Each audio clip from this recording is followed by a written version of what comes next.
Camera rolling. Take 3. Sync. What's up, everybody? I'm AREAUX. I'm GetItRogers. This is my blood brother. Indeed. It's weird, but okay. Too many times felt left alone, but I still made it out alright. Ay. Now we call the song, yeah. When I moved, you put me on, yeah. Ain't even reached the prime, yeah. Evolve every time we write, ay. So we got some questions. So obviously, if you've been tapped in with us, you know that we just released 2 singles this year. One in January, one couple weeks ago. Yeah. Type stuff. Mm-hmm. So we just go and just answer some questions from people that rock with us, fans, all that kind of stuff, and just just let you know what's. I don't know. We'll see what the questions are, and then we'll go from there. I ain't gonna cap. It's hard for me now to look at this camera. Bro, I've been looking at the camera this whole time. Okay, that's fine. That's I fine. guess we just go. Yeah, we're just gonna look at the camera. Because we're talking to y'all. Yeah. At the end of the day. So you're gonna catch this. If you're on YouTube, you're watching the full thing. If you're not, you're just catching clips. But they're not in any particular order, so it is what it is. We just gonna conversate. Converse. Go with the flow. Is that what you? That's converse. I mean, I don't know. I don't know these days because I feel like people be saying conversate too. Yeah, either or. All right, so this is a good first question. First question is, what's the inspiration behind the project? You want to answer that? You got it. I'm gonna go. All right. Yeah, and I'll follow up. Bet. So I think overall the inspiration behind the project was I've been doing music. My brother started doing music. Was it like high school? Yeah, like end of senior year, going into my freshman year. Got you. Yeah. So Aaron was like, or Get It or Raj, but he was more of the dancer, and so he kind of got into music. I had already lived in Houston, but we had never really been able to do anything together. One, just being in 2 separate locations, 2 different life stages and stuff like that. I'm 6 years older than him, so and I've been doing music forever. That's only I can't dance. It's not long. Yeah, no, I can't dance. So we've been doing music forever, and so it just felt right. We've been living in Houston together for a while, and I've always wanted to create music with him and just see what that would feel like. And so really up to me, the inspiration behind the project was just wanting to do something together, really. No, facts. And I know like early on too, I remember having ciphers or whatnot like that. Oh, yeah, that's true. In the bedroom. Yeah. I remember that's another thing. We had to share rooms growing up. So. Oh yeah, we shared rooms for the whole time you were born. Pretty much. I had my own room for a while. I had for 6 years at least. Yeah, but and then we did a couple of tracks while I was in college. That's true. Yeah, but did we release them? We never released them, did we? Yeah, we did. We were actually released Family Matters. That's right. That's big fact. It was real Family Matters. Go check that out. That was under my government name. Yeah, so we released that went crazy track, too. But even before that, we had one that we didn't release. I forget what it was called. Is it the one that trying to kill the vibe? Don't kill my vibe. Yeah. Don't kill my vibe. Trying to stay rich. I'm just trying to stay alive. Yeah. That one was hard. That was another one. That was very early on too. Like, yeah, that was. We recorded that like in my room, but your room. Yeah. At the time. That is facts. I said my room like we wasn't sharing it. That's how I always thought about it. It's my room and this thing is here. Just share living. That's crazy. That's crazy. Just taking us space. It's like I gotta share. My mom said.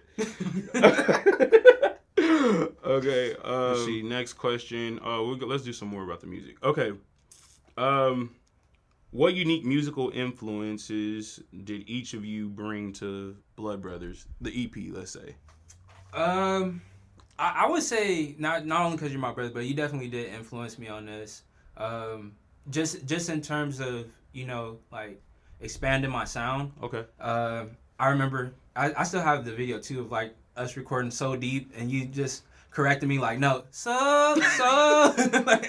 so I was sitting there. I was struggling a little bit, but you pushed me on her to expand my sound and really attack the notes for that. Just as far as like sound, I would say I can't even really think of a musical influence. I think I was just trying to step outside of my normal box, what I'm used to, and from recording on a different program to not being at home recording by myself. Yeah. You know, so it's like different element in that instance. So I don't know, it's a lot of contributing factors, but as far as like if somebody else outside of you, I can't really envision that, because although it's like I brought my own style, but it was, you know, another step up or, you know, another direction. No, that makes sense. I mean, because I feel very similar. I think that like it wasn't, I mean, and so like even in the production or like producing, like I pull things from different people all the time, but not so much so where I'm just only in that bag. Yeah. Where it's like, oh, this is definitely like a Pharrell type situation, or this is like, I don't know. I just kind of produce like how I feel, but I feel like for me, there is a little bit of intimidation being on the track with my brother, and just looking at the influence, because I just think he's just very creative in the way that he presents his music, and just like his hooks are ridiculous. His pen is crazy. And like there's stuff that we recorded, I've heard, I've mixed, and I'm still just catching. Yeah. And I'll just text you randomly like, oh yeah, this what you meant, huh? Like, yeah. And so you know, and between the two of us, like I've always looked at him as like the more culturally present and like hip, if I can say hip. He's always been cool. He's just always been cool to me his whole life. I've always not been. I had to like do other things. He just woke up cool. But like, and so it just, I think that part stretched me, pause, to I think that part stretched me to just like be more creative and kind of like think outside the box on cadences I normally or typically wouldn't do, and just kind of getting your thought process about like how that works. And then I think it influenced just kind of how I wanted to approach it, a little bit more fun, not as like it has to be this singy, this songy, this, you know what I'm saying? Right. Like, and just kind of figure out those different elements. I don't even know if that was the question, but that's what we said. I feel like we answered it. Like we hit that right on the nose. I mean, so the next question was, how did we decide on the overall sound and style for the EP? I don't think there's a particular sound. We have, I mean, each song I feel like has its own vibe. I agree with that. And, you know, even from the production standpoint with the beats you produce, I think each one is unique in its own way. Yeah. And we kind of adapted to those, you know, to those styles. So like it's very versatile. I agree. In that sense, to where, you know, you can listen to each track and not, you know, really feel similar. I feel like each one could be like a standalone track. Exactly. Yeah. I definitely. I think the part that makes it consistent for the EP is that it's us and our it's our vocals that are similar. And I mean, and like there is like it's like an underlying sound that I guess I can hear that like seems consistent, but it's not like everyone sounds the same. That right. makes sense. Exactly. I definitely agree with that. Okay, bet. How do you approach songwriting and composing together versus separately? So that's a great question. That's tough. Definitely, once again, you took me out my element, like of, you know, just how I would normally say things, or, you know, just having a little bit more of a complete structure in terms to what it is that I'm writing. And I mean, like on Blood Brothers, the track, just the fact that we're going back and forth. Oh, and yeah, then that was wild. That session was a great writing session. That was a great writing session, because too we had to match the vision and just cultivate the vision throughout the song. Well, and I think that's a great embodiment. The single Blood Brothers, that actually had both elements on there. Like there was a part in the song that we set and wrote together. Right. And then there's parts in the song that we wrote separately. That's true. You know what I'm saying? That's true. And then revisiting it, and then like bringing it back together. Yep. I think that really made it complete. That was one of my favorite. That's one of my favorite songs. Oh, facts. On there, that I feel like that's probably one of my favorite songs that I've done to date. As far as just one, it's just like I love the message behind it. I love that I'm doing it with my brother. I love that.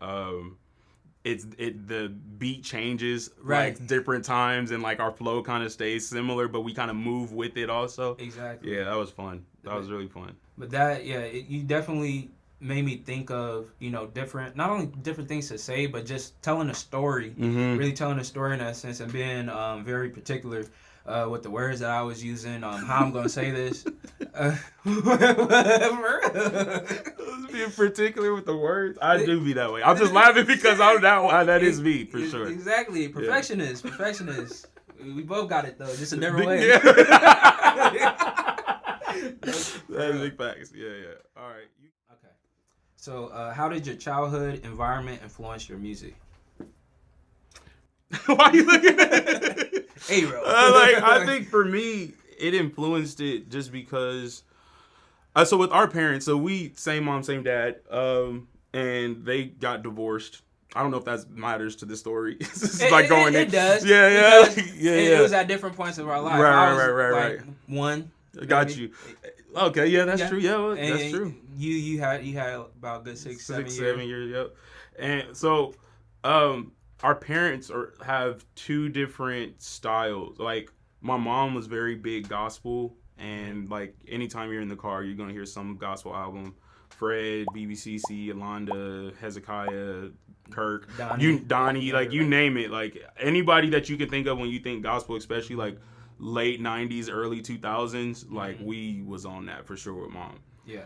My dad was more so of like where we would get like the what you call in Christian community secular side. I'm the mama, I'm the dad. Dad put us on the Pusher Man, and we didn't even know what it was. What he was really talking about? What was he talking about? He turned into Coke. He turned into Coke or Pepsi. Yeah. It's like, and we was out for mama. Our teachers probably looking at us crazy, like, how you know that song?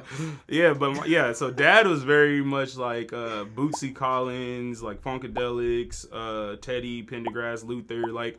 Yeah. All the stereotypical black soulful stuff. Right. Like Dad was on heavy. Stevie Wonder, like, and my mom liked Stevie too. Don't get me wrong, but like she was like Dad was very much the one to get us like integrated into like the modern world. Right. Of like music. I can agree with that. He still sends me songs to this day. Stinko, look at this. Same. He's like, man, it'd be cold if you turn this one around, man. If y'all, man, like you, I'm like, my dad's just like, let's do a cover. And he's like, you need to do a cover of this song. I'm like, Dad, I've never even heard this song. Right. Where you find this? Where you find this? I've never heard this. Well, real quick though, something I do want to pinpoint. Our dad. He used to make music. Oh yeah, he did. Yeah, that's true. He did. He had not a little. I won't call it, but he had like a 45. I'm saying little because the size of it was small. Yeah. But like he did an album and stuff like that. My dad had a song. Are You Serious?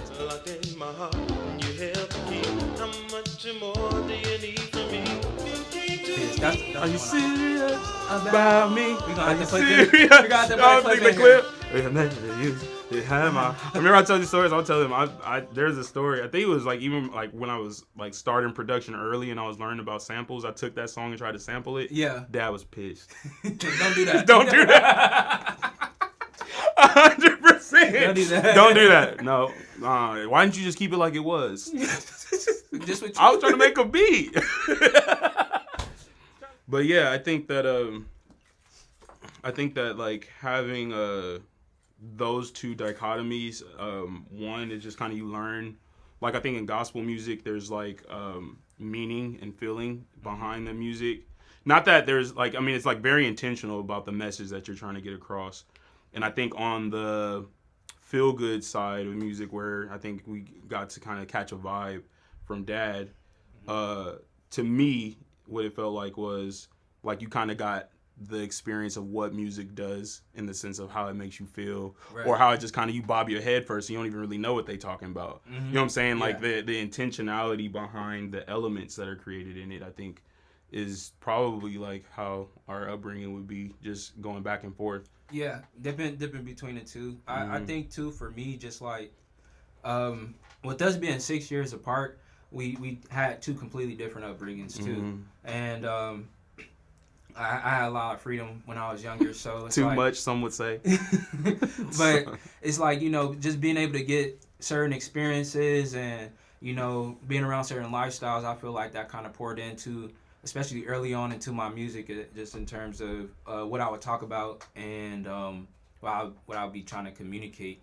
just in terms of that. To whereas to now, it's like, you know, at being at a different point in my life, I'm able to still kind of hone in on that, but make it my own and make it more fit for where I'm at now. Yeah, big facts. And two, like speaking on the gospel and what some would say like secular music, for the last couple of years, I've been not going back and forth, but just trying to find a way to bridge them too, and make more so like inspirational music and music that's still fit for everybody, and you know. I feel like just even in our separate careers, like we started on two opposite ends of the spectrum, and then kind of met somewhere in the middle, where it was like I was doing heavy like Christian music and stuff like that and worship tracks, and now my music is not so much that, where it's like keeping like talking about something and whatever that message is and stuff like that, but for an audience that may not relate to words or colloquialisms or whatever that exist in this space. You know what I'm saying? But then not trying to but not losing who I am for the sake of like clout and all that other stuff. Exactly. Because that's clout. Yeah, nah. That's clout. Big fact. A lot of people just be saying stuff for no reason. See, that's no direction. No, for real. What we got next? Next question that we have: were there any specific moments or experiences in your upbringing that shaped your musical journey? Let me read that again. reading comprehension. Right. That's that San Bernardino. Yeah. I read it, but let me read it to understand. SBISD. It is SB. It's SBC USD. That's Cali. You talking about ISD? That's Texas. ISD really? USD? SBC USD? San Yeah, Bernardino Unified. School Oh, District. it is. Yeah. Peep that. Been in Houston too long. All right. So. SBISD. San Bernardino Independent School District. Like, there ain't nothing independent. We unified out here. That part. All right, go ahead. My bad. So, as far as experiences and moments, I feel like there's multiple. Like, I can't even really pinpoint one specific time. I'm sorry. You don't need that no more. I'm gonna try to pinpoint a specific time though. I would say what let me know that I could be in spaces and just do things according to following my dream. I would say being in certain rooms with people, being involved in like music videos, going out to LA early on. I was probably like 11, 12, 13. Around Freedom. Around that age. Go look at the videos. You gonna see how free this brother was. Yeah. 11, 12. It's crazy. It is crazy. I ain't done that still to this day. Like you was doing it. Oh my goodness. But yeah. I'm gonna find the clip. I'll put it in there. No, for like that's Aaron. Boop boop. And, I'm like, she twerking? Yes. It's crazy. Those experiences though, like let me know that, He's like that nigga got there like this is what I want to do. 100%. I mean, versus watching it on TV to actually being in the space. Big facts. Musically though, like actually making music, that I feel like that came a lot harder, and it really took me putting myself in those spaces where it's like I have a little more knowledge of like what it takes to do it, and down to practicing and going over songs over and over again, and like mixing and mastering them to really find my sound and find myself as an artist of what I want to sound like and how I want to communicate through my music. So as far as like the experiences of being involved in certain things versus to experiencing them by myself, like in my dorm room or being in a library listening to myself on headphones or trying to record in a library, like I remember you telling me you was doing that. Those little instances I feel like all built confidence, and then two helped me shape myself along the way. 100%.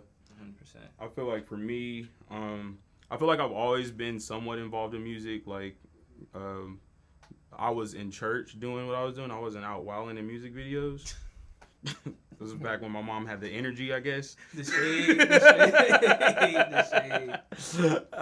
But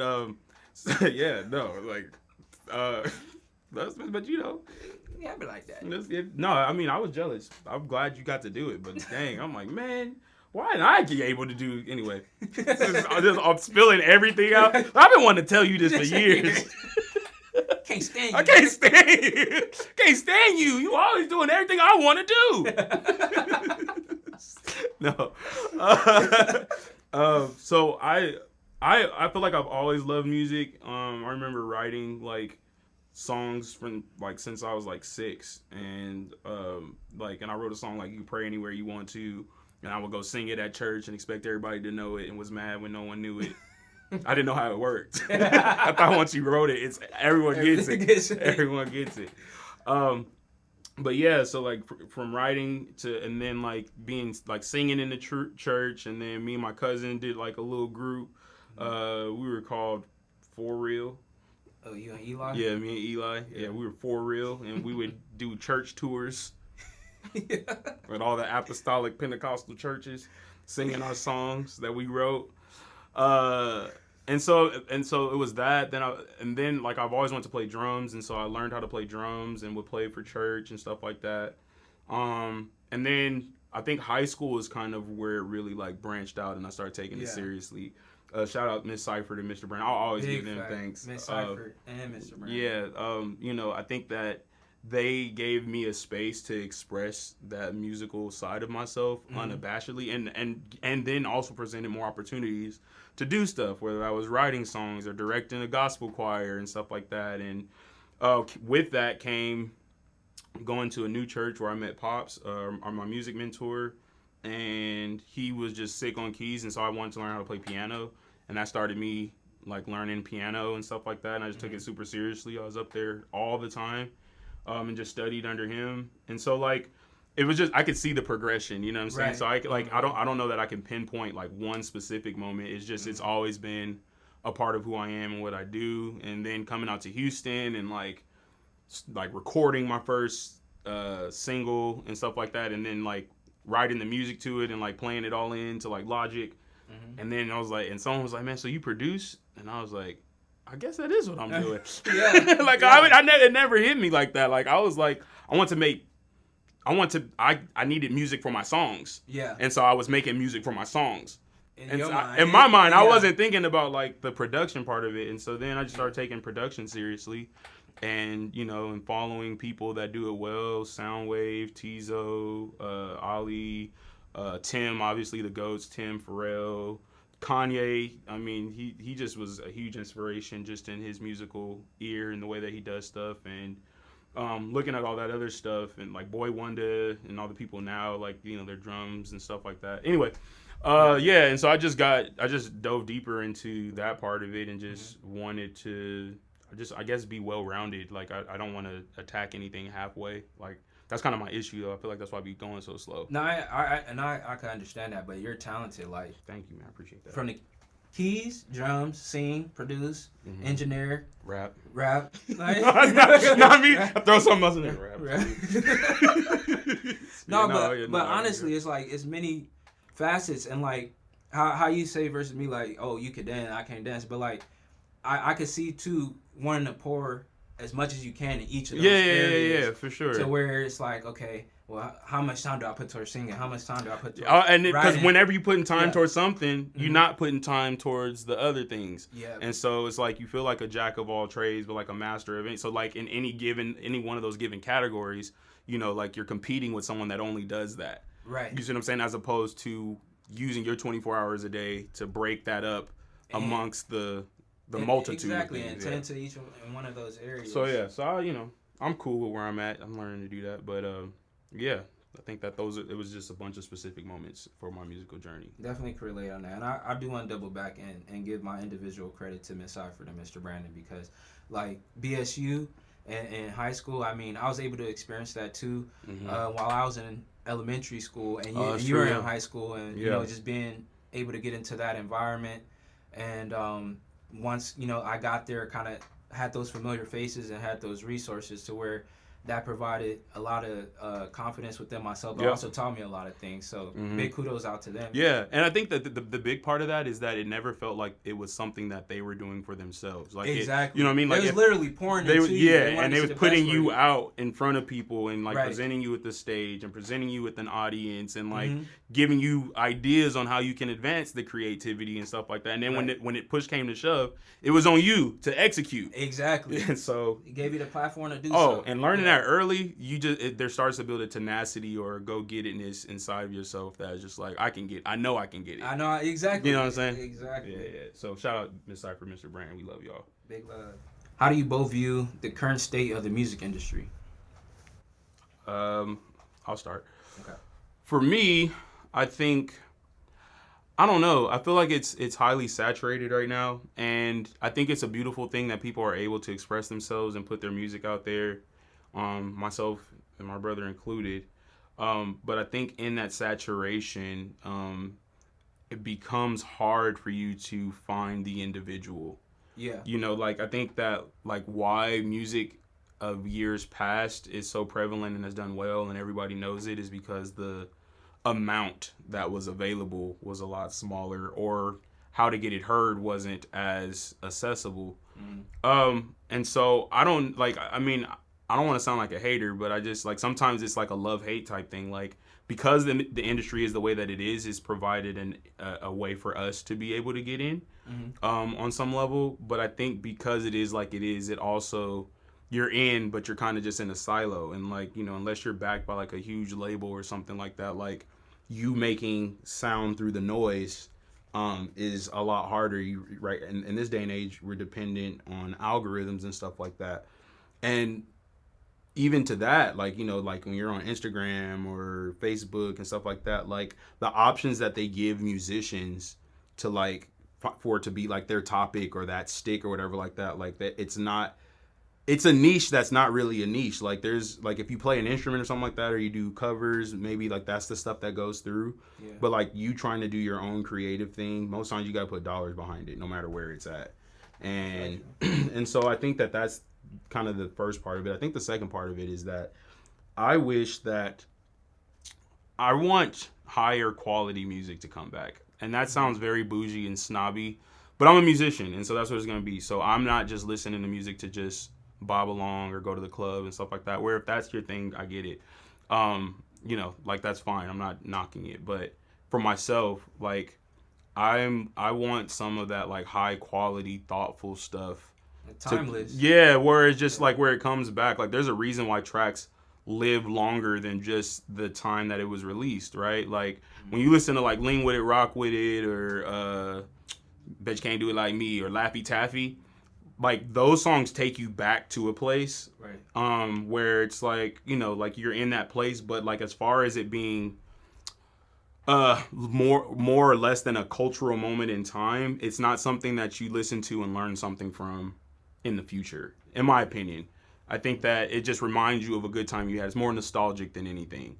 Yeah. But I think that, like, for instance, like I was never alive in the time that Stevie Wonder and stuff was putting out the music new. Right. And so the way my dad receives that music, and it can equally be nostalgic for him, the way that I have loved it and interpreted it is because it was timeless music. And that's why, like, when you go to the Cookout or you go to places, like, those songs are just going to be in rotation because it's not only just a part of the culture, but the quality of it has lasted even with technological advances and stuff like that. And so for me, I just feel like I think that there is a place for everything. Like I don't want the club stuff to go away. I think that, you know, that's a vibe and it should exist. Yeah. But I think that artists that are also kind of digging a little deeper to create, I think that there needs to be just more of a equal level platform for those things to be heard, because those things can be catchy and this, that, and the other. And we see that with Kendrick, where everybody was like dogging him because he was like super in his head and he's written this, that, and the other, and the musical choices that he chooses are very intentional and stuff. Yeah. But like bro put out a body of work, and it is just like two different artists that are competing against each other, and Drake is great in his own right. It's just like, you know, I don't know, I just think that kind of I feel like one is just like a heavy, hearty meal where you can't do that all the time. So it takes time to process, and you gotta, you know, you can't come to that all the time like you can like a fast food type situation. And so I feel that. That's kind of how I feel about it. I agree in a lot of aspects, just in terms of like the saturation and the quality of music, and even thinking like the music industry versus to like people who quote unquote aren't part of the music industry but are artists and that are putting out music.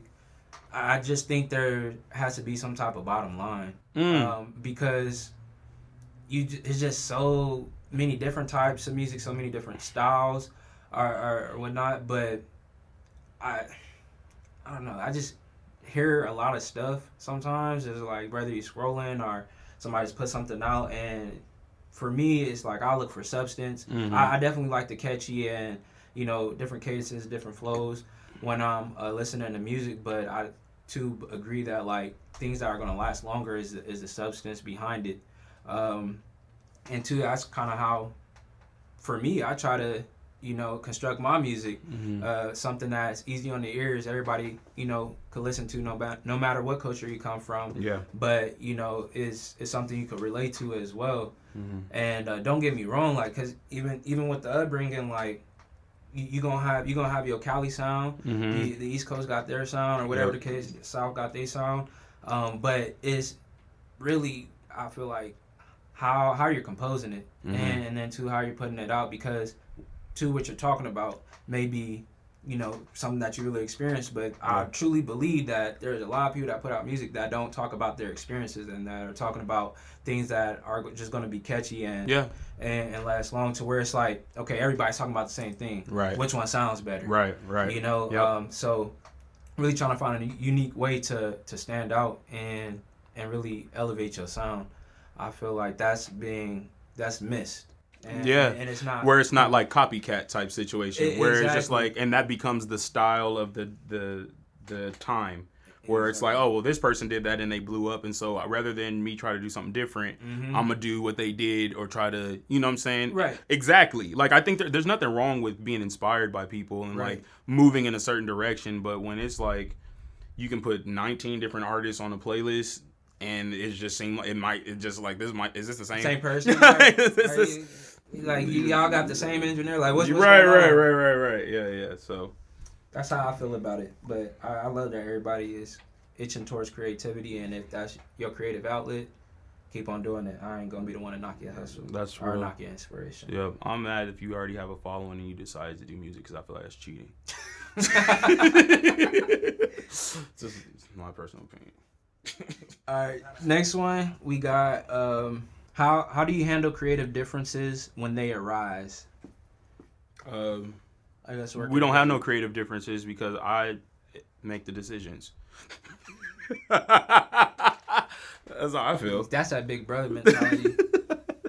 Ain't no creative difference. No, if I see something a certain way, I will speak up on. That's facts. But I do trust your judgment as well. I mean, no, I think that's true, and I think that like it's wild. So it's like I've written with a lot of people, and writing with my brother, I feel like has to be like the most unique experience, because a lot of times it's like the art that comes before the relationship. On like when you're writing with other people, like there's not as much sometimes time invested in the actual person than it is that, you know, you're writing art. And so it's like you have to kind of figure out who the person is and how they're going to receive feedback and stuff like that. It's weird. Yeah.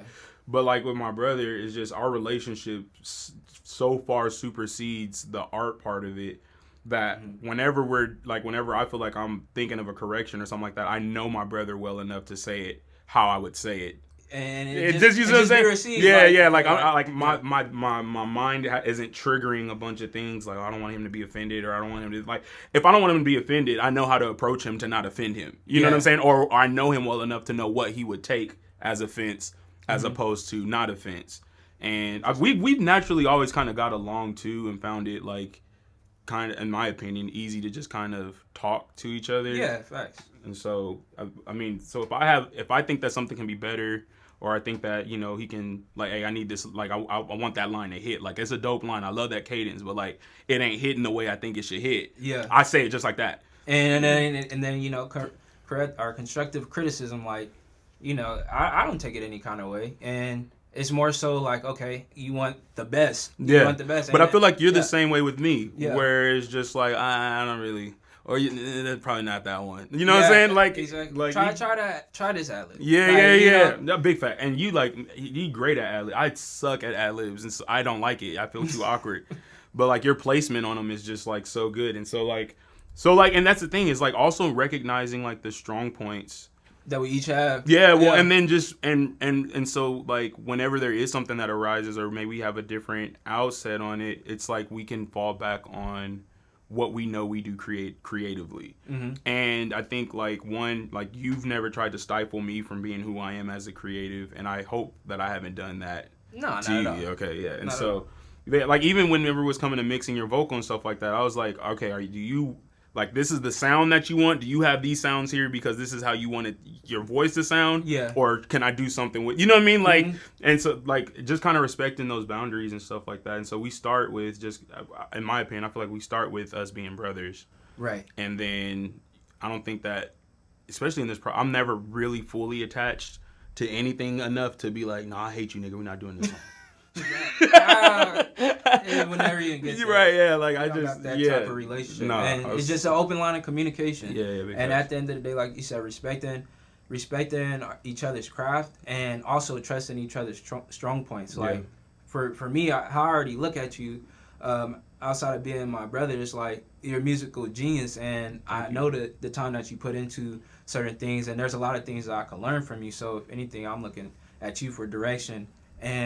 And to it, like I said, if I feel a strong point about something, like, nah, bro, like, this is what I'm trying to get at, like, I know that I could communicate that 100%. And it not be received any 100% kind of way out of context. Yeah, I feel like if anything, I'll look for clarity if I'm not understanding, because, like we said earlier, like, Aaron's approach, or who do you go by? How do you do your artist name, bro? It just depends on how you know me. Get it, Rogers. That's a lot. Get it, Rogers. Jer be Jers be going off. Call me Raj. Yeah, it's just feel weird because it's my last name. I didn't make up these nicknames, all right? I didn't. Well, I didn't give myself today. Get it, Rogers. Raj. That's I didn't know that. Yeah, it came from high school. Oh, someone. Well, I know Raj. You've been called it like even since football. Yeah, and that's where Raj comes from. Okay, but I didn't know Get It Rogers wasn't something you came, because you was like Tiny Deuce for a long time. And I didn't give myself that name either.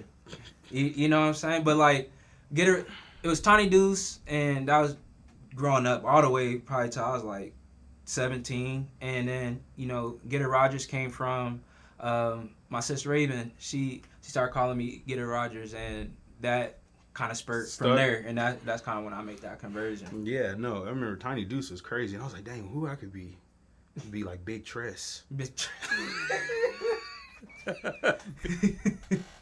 Big Quattro. Big Ant. Big Ant. That's crazy. No, that sounds like somebody that's hungry. Big Back. Big Back. Man, you listen to that new Big Back? That's crazy. What kind of food is that? That's crazy. No, this an artist. You be rapping about food though. I see the correlation. I see the correlation. Yeah, Back is big. No, that's funny. Yeah, what was I saying? Oh yeah, so I didn't know that. That's how you got that name. But yeah, that's how we handle creative differences. All right, so the last one. What did you guys learn about each other now that we're in this grown age? What did we learn about each other now that we're in our grown age? Yeah. You can go first. Man, here, I'll get this back to you.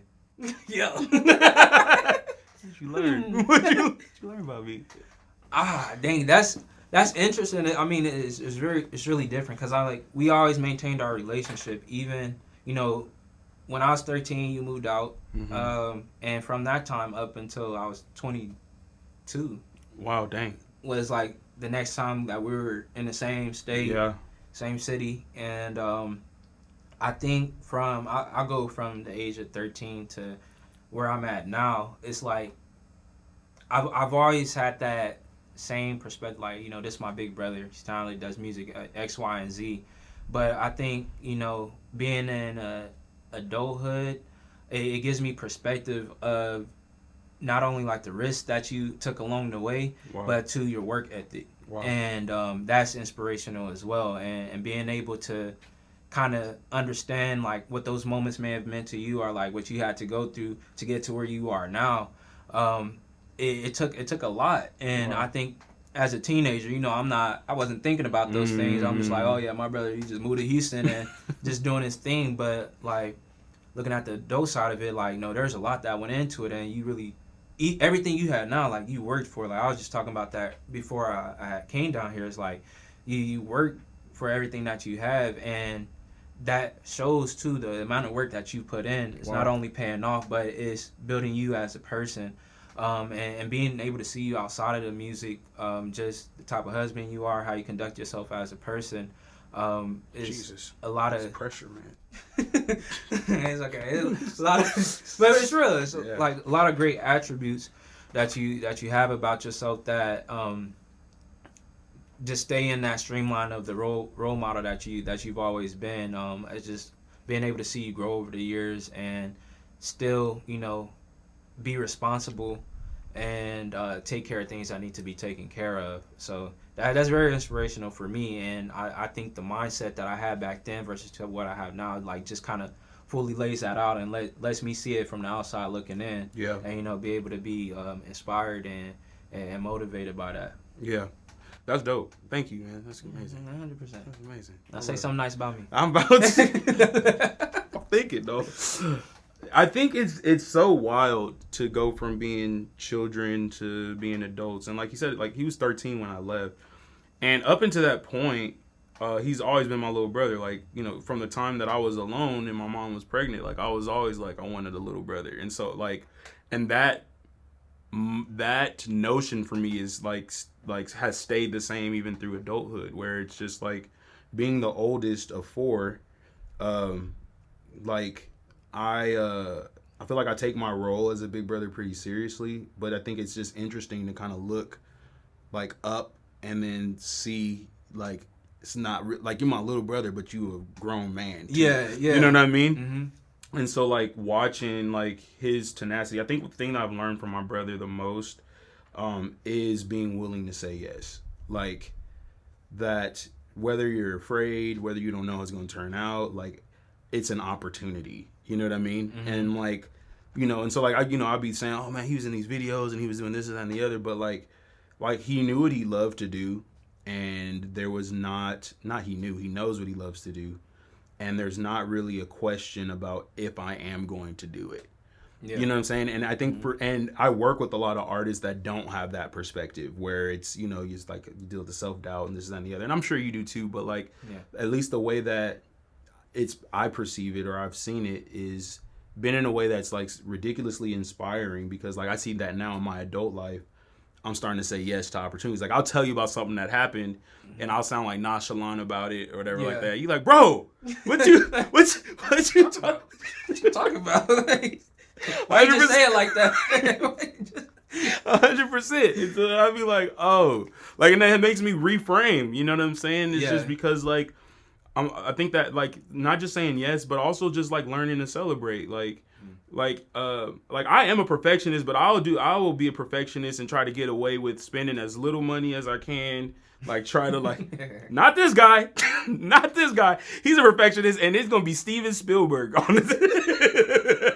100%. If I get Steven in here, 100. And so I just like there's even levels to that I'm learning. Yeah. You know what I'm saying? Like not necessarily like trying to take shortcuts, but like learning that like if like. That to me, that's what true belief in yourself looks like. It's betting on yourself. You know what I mean? Every time. And like, and so like in my adult life, you know, that I feel like that's something that I've had, but it's not something that I've like tapped into, like realistically. And once I saw that you were doing it and how you did it and went about it, it was just ridiculously inspiring. And I think that like, to just see how far you've come with your music stuff, and like, you know, it wasn't just like a phase, you know what I'm saying? Like every step of the way you've grown and you've done things that baffle my mind, to like, you know, a lot of the stuff you have is on my like just regular playlist, You know what I'm saying? And not just because you're my brother, because like I really rock with it, and like and even the style, right? Like I said, like I'm someone that like likes substance and stuff like that, and I'm not really like super clubby and this and the other, and like you have beats that I would consider like, oh, these are clubby, but what you're talking about and the way you talk about them, it doesn't feel as jarring to me whenever I'm like when I hear like other people, and not that it's even jarring, but it's just like it doesn't even, it's not like I'm like, oh, this is my brother, this is a dope song because it's my brother. It's like, dang, I like if there was more songs like this, I'd probably have a different perspective on how I feel about that overall. You see what I'm saying? Mm-hmm. And so it's just like, even when you did the Shine song, it was like it was on SoundCloud. Shine Bright. Man, my mind has been bugging out. Yeah. Bruh, I remember I was crying. I was crying, bro. And then was that the one that you did about Pops and Mom? Yeah, that was that one. And then I was like, how is he writing this deep? That is just, and it was just like, oh my God, bro. I was just like, that was cold. But then it just all the way until now, like it's just still, and so yeah, and then like Crashing Out. I don't know if that's gonna be out by this time. It won't be, but yeah, that's like, okay. but I mean, listen, just so y'all know, if you're watching this, there's a drop. This brother got a song in the chamber. They got a song in the chamber that is cold, bro. That is cold-blooded. And hopefully y'all get to hear it. Hopefully y'all get to hear it. Drop this year. But yeah, I think that, you know, from a big brother standpoint, is that like my brother to me has always been my right hand man, even though he's on my left hand side right now. He has always been like my right hand, like, you know what I'm saying. So like even bringing you to school for the assemblies and all that other stuff, like you was dancing and you was doing your thing, you was in your bag, and so like anything that I was a part of, I wanted to always find a way to figure out how to get you a part of. And so like even you moving down here, you know, in your adult life, I can see that same similarity where it's like, you know, you need friends, you need people to know, you need to know what you're just as and the other, and so it's just like plug, bro. You know what I'm saying? And it's just like, and it's not it doesn't feel like a favor. It feels like my responsibility. Dang. That's emotional. Real. That's real. Emotional a little bit. That's real.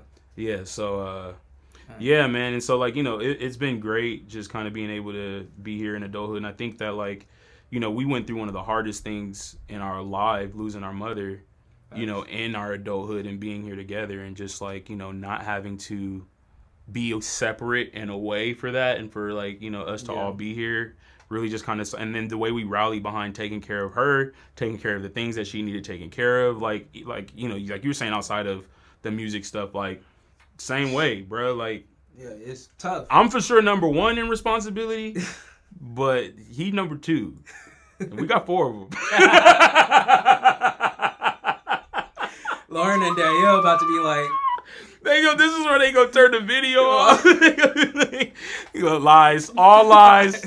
Love you, sisters. Yeah, but anyway, I hope you enjoyed this. Yes. This video. If you sat here and watched this long, greatly appreciate it. For sure. Because we was definitely debating like, oh, this video's gonna be too long, but I'm all for long videos. You know, like, why not? Like, there's somebody in here rolling their eyes right now, but and it ain't me. But no, I think that if you sat here and watched this, man, we super appreciate you, and we just thank you for that. But Blood Brothers coming out May 31st. Please tune in and go stream it, man. Like that's really important for us. It's like if the algorithm is gonna be in charge of making sure we're heard and stuff like that, like we understand that you listen to it once, go listen to it 100 times, because why not? just put it on repeat when you sleep. Like as soon as we get in the algorithm, it's gonna be fine. But you ain't gonna get in the algorithm with 100 streams. I'm sorry, it just ain't gonna happen at all. And so need everybody to tap in. We need tap in. But we love y'all. We thank you.